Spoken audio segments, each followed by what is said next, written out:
Hey there. Have you ever woken up in the morning feeling like you didn't quite get enough rest, even though you were in bed for hours? Maybe you've noticed it's a little harder to shake off that groggy feeling, or you're reaching for an extra cup of coffee just to get through the day. If that sounds familiar, you're not alone. As we get older, sleep can start to feel like a bit of a mystery. Sometimes it's there for us, and sometimes it's not. But here's the good news. Sleep isn't just a luxury we can wave off as we age. It's one of the most powerful tools we have to keep our bodies strong, our minds sharp, and our spirits high. And I'm so glad you're here with me today because we're going to talk about why sleep matters so much for us as we hit 60 and beyond, and what we can do to make it work in our favor. You see, sleep isn't just about closing your eyes and drifting off. It's like a nightly tune-up for your whole system. Think of it as your body's chance to hit the reset button.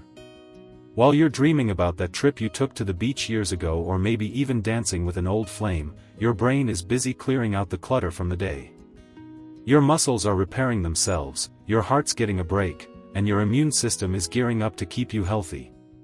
For us folks over 60, that tune-up becomes even more important because, let's face it, our bodies aren't bouncing back quite as fast as they did when we were 30. But don't worry, I'm not here to tell you it's all downhill from here. Far from it. I'm here to share some simple, practical ways we can make sleep our best friend again, so we can wake up feeling refreshed and ready to enjoy every moment. In this video, we're going to walk through 5 easy habits that can transform the way you sleep and, honestly, the way you feel every single day. These aren't complicated tricks or things you need to buy. They're little changes you can start tonight, and they'll add up to make a big difference in your health and happiness. So, let's dive right in and talk about the first thing you can do to set yourself up for a great night's rest. One of the simplest places to start is with what I like to call your wind down time. You know how when you were a kid, your mom or dad might have read you a story or tucked you in to help you settle down? Well, we might not have someone tucking us in anymore, but we can still give ourselves that same kind of gentle signal that it's time to rest. As we get older, our bodies can take a little longer to switch gears from the busyness of the day to the calm of night. So, about an hour before you want to climb into bed, try turning down the noise, both the literal noise and the mental kind.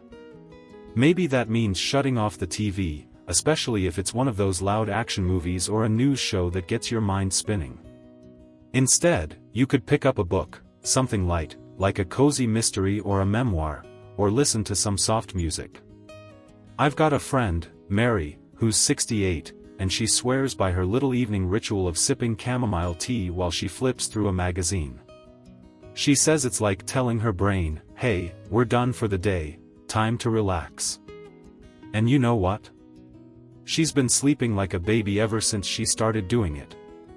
Now, I know what you might be thinking. Sometimes it's tempting to scroll through your phone or watch one more episode of that show you're hooked on.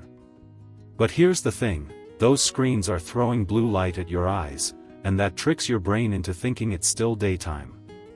It's like trying to fall asleep with the sun shining right in your face. So, if you can, give yourself that hour away from the glow of screens.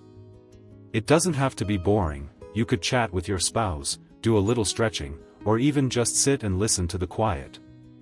It's all about easing into sleep, not forcing it. And trust me, once you get into this habit, you'll start to feel that heaviness in your eyes right on cue. Another habit that ties right into this is keeping your sleep time consistent. I know life can get in the way, maybe you've got grandkids staying over, or you're up late catching up with an old friend, but your body loves routine, especially as we age. Think of it like training a puppy. If you take that puppy out to the yard at the same time every day, pretty soon it knows exactly when it's time to go. Your body's the same way with sleep. If you can aim to go to bed and wake up at roughly the same time every day, even on weekends, you're teaching your system when to wind down and when to perk up.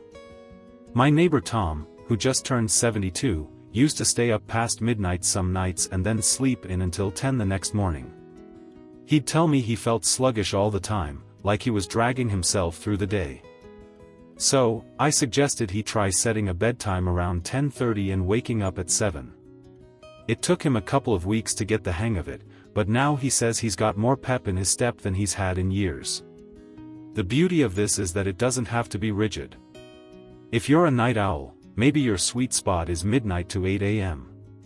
The key is sticking with it as much as you can. Your body's internal clock, fancy folks call it your circadian rhythm, starts to sync up, and that makes falling asleep and waking up feel a whole lot easier. Plus, when you're consistent, all those repairs and resets I mentioned earlier, they happen more smoothly, keeping you feeling strong and steady. Now that we've covered giving yourself a wind-down time and sticking to a regular sleep schedule, let's move on to something else that can make a huge difference in how well you rest at night. It's all about what's around you when you close your eyes, and I think you're going to love how simple this next step can be. So, we've got your bedroom all set up like a little sleep sanctuary, cool, dark, quiet, and comfy. It's amazing how much those small tweaks can help, isn't it?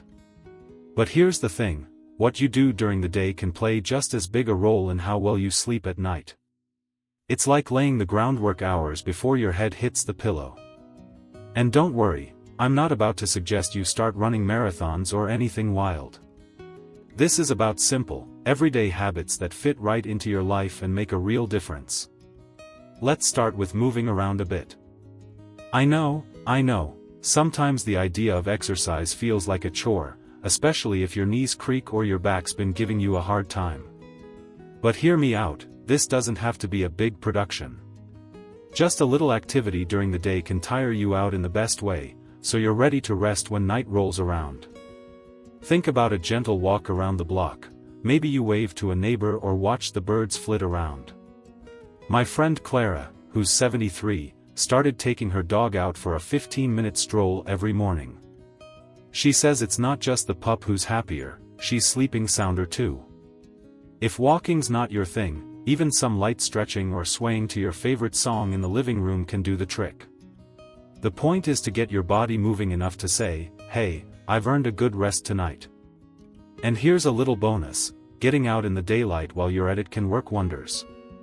That morning or afternoon sunshine helps reset that internal clock we talked about earlier. It's like a signal to your brain that says, this is daytime, stay awake now, sleep later. I used to know a guy, Jim, who'd sit on his porch with his coffee every morning, just soaking in the light. He swore it made him feel perkier during the day and sleepier at night. Even 20 or 30 minutes outside can help, and if the weather's not cooperating, sitting by a bright window works too. It's such an easy way to nudge your body into a rhythm that feels natural. Now, while we're on the subject of daytime habits, let's talk about what you're sipping on as the day goes by. I love a good cup of coffee as much as anyone. There's nothing like that warm mug in your hands to start the morning off right. But as we get older, caffeine can stick around in our systems longer than it used to.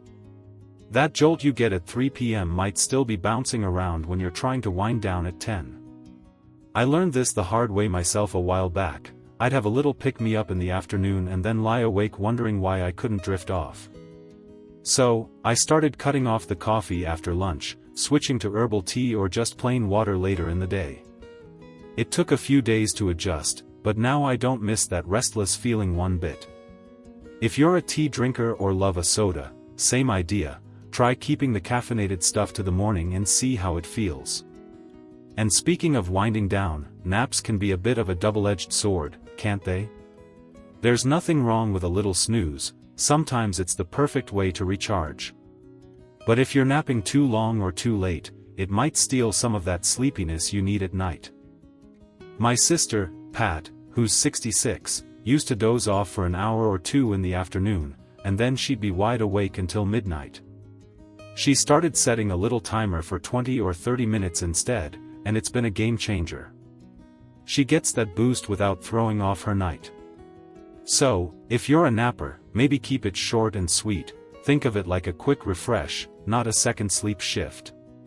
All these daytime moves, staying active, catching some light, watching the caffeine, and keeping naps in check, they're like little building blocks that stack up to a better night. It's amazing how much control we have over how we feel when the lights go out. And that brings us to one last habit that ties it all together, something that can really seal the deal for a deep, restful sleep. It's about letting go of the day's worries, and I've got a simple trick that I think you're going to love trying out tonight.